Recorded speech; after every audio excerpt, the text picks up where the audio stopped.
Hi friends, అందరూ ఎలా ఉన్నారు? బాగున్నారా? అందరికీ గుడ్ మార్నింగ్. మాట కొంచెం మారిపోయింది కదా, మొన్న నసనసగా వచ్చేసింది గొంతంతా అని, అది దగ్గులా స్టార్ట్ అయిపోయింది. ముక్కులు అయితే మూసుకుపోయినాయి, మాట్లాడటానికి కూడా ఇబ్బందిగా ఉంది.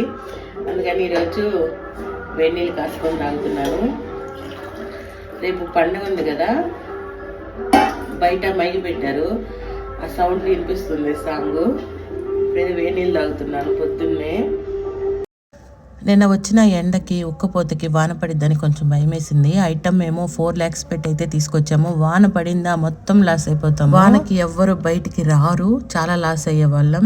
దిగిలేందుకు దండగా ఏసయ్య ఉండగా అనుకొని మళ్ళీ ప్రేయర్ అయితే చేసుకున్నాను. చొక్క వాన పడలేదు, బిజినెస్ కూడా చాలా బాగా జరిగింది. నిన్న నైట్ దుర్గారావు మా పెద్దోడు షాప్ దగ్గరే కారు సైడ్ పెట్టేసి ఆ కారులో అయితే నిద్రపోయారు. ఎందుకంటే చాలా ఉంది ఐటమ్, ఇవన్నీ తీసి పెట్టాలంటే ఇబ్బంది అవుతుందని టార్పల్ కట్టేసి అక్కడే నిద్రపోయారు.